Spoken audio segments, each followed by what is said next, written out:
you.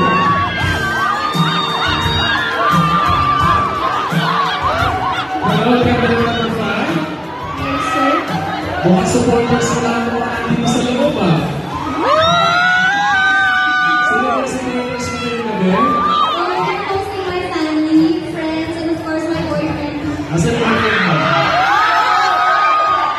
Okay. Sige, go ahead and pick a number. Number 8. Number 8. And your question is, how will you describe yourself to a blind person? How will you describe yourself to a blind person?